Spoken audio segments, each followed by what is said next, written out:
Frank Crichlow arrived in London from Trinidad in 1953 and worked for British Rail as a plumber for a while. In 1956, he formed the Starlight 4 Band, which appeared on the radio, on television, and in a cinema advertisement. His skills as an entrepreneur came to the fore when he realised that the new arrivals from the Caribbean and Africa had little or no social or recreational facilities where they were able to relax in a friendly and welcoming environment. Frank decided to open a cafe, the El Rio. The El Rio was opened in 1959 at 127 Westbourne Park Road. The El Rio soon became a very popular meeting place with black people in the area. Pretty soon, it became the favourite meeting place for black and white after-hour revellers, celebrities, visiting musicians, and entertainers from abroad.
Frank went upmarket and opened the Mangrove Restaurant at 8 All Saints Road.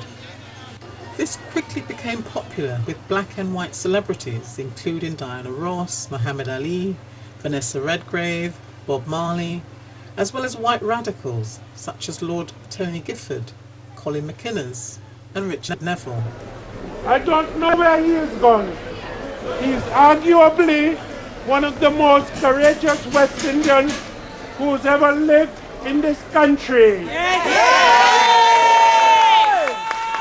Second that, he came from a decent family in Trinidad, and he was not supposed to stand up against the British police and accuse them for corruption. He did that successfully.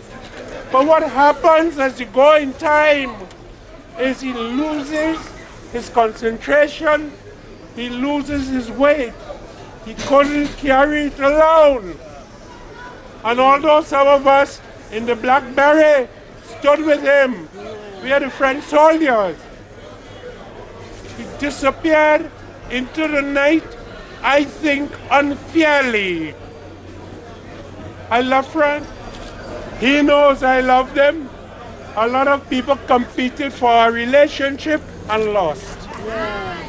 Frank was my friend. Yeah. And Frank was a Caribbean man, yes, who did ordinary things like opening a restaurant in an extraordinary way. Yes. You could not ask for more. That's right. Let the wagons roll.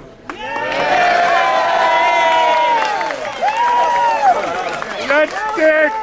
Let's take the Viking to Valhalla.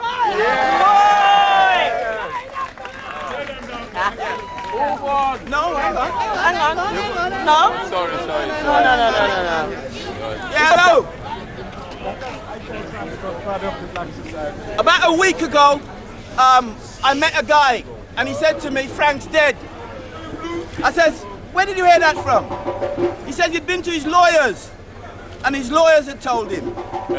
So then he came on the street and when I was speaking to him, he says, Jeb, I didn't even think a man like Frank could die. It might sound outrageous, but he was indestructible to us. He seemed indestructible to us. He seemed omnipotent to us. He made us feel that we could do anything. We took on the state and we beat them. We take the police and we beat them. We take Kensington and Chelsea and we beat them.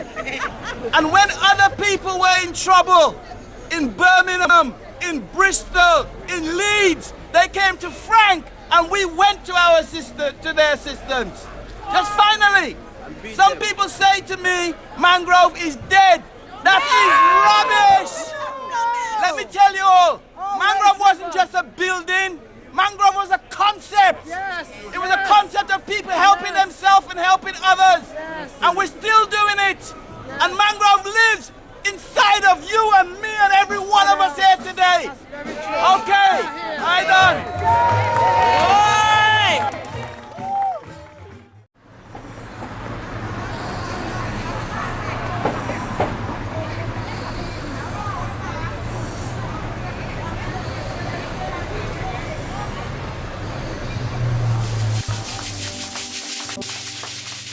Between 1969 and 1970, the Mangrove was raided 12 times by the police.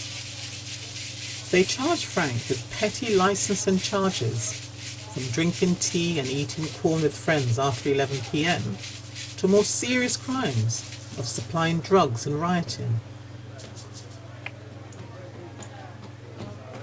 Frank and his friends decided to fight back against these injustices and organise a march on the 9th of August 1970.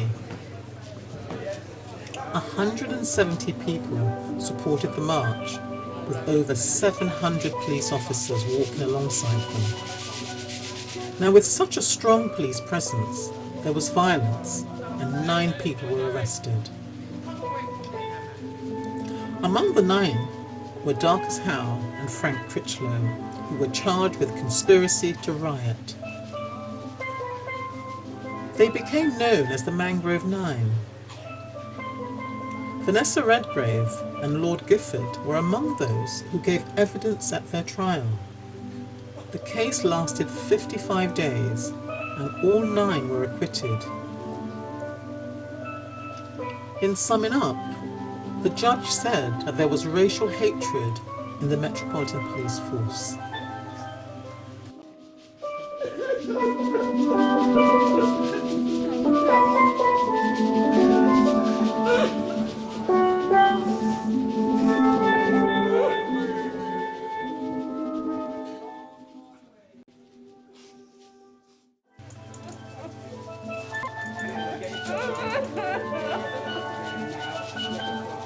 In 1988, Frank was again in court.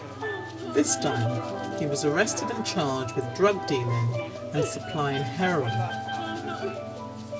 The Mangrove was raided by 44 police in riot gear, led by Inspector Paul Condon, who later was knighted and became the Metropolitan Police Commissioner. The legal team of solicitor Gareth Pearce from the radical firm of Bernberg & Co, Michael Mansfield QC and Courtney Griffiths QC brought an acquittal. But the long trial and the bail conditions meant that Frank was away from the Mangrove and the business never recovered from his absence. Yeah, my question. Give it to them. Okay, one more call. Give it to them.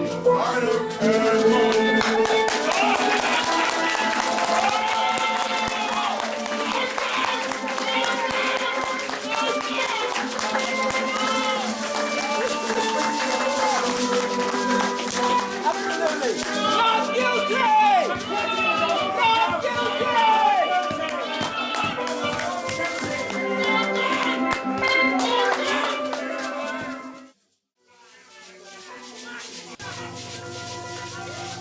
1992, Frank sued the Met for false imprisonment, battery, and malicious prosecution. The police refused to admit fabricated evidence, but paid him a record sum at the time of £50,000.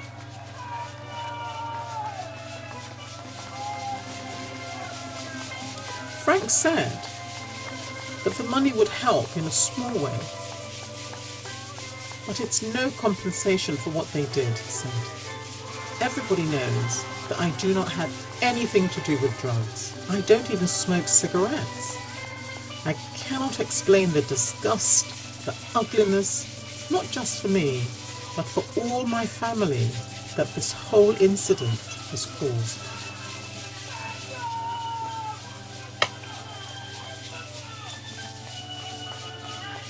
Frank Crichlow became a key figure in Notting Hill, not only as a restaurateur, but he set up the Mangrove Community Association.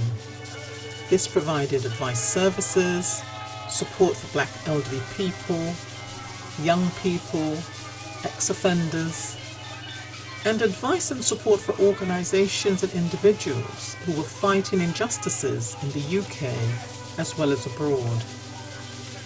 There's also a carnival village and the award-winning Mangrove Steel Band.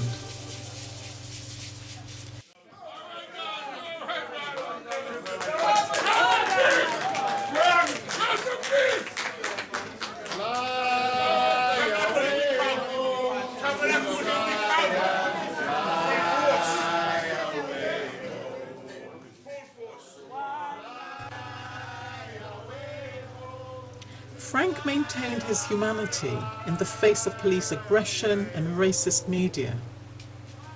He made friends easily and won the support of the downtrodden, as well as the influential. He will be remembered for his courage and unstinting commitment to black liberation and expression. Frank is survived by his son Knowlton and daughters Lenora, Francesca and Amandla from his former partnership with Lucy Addington.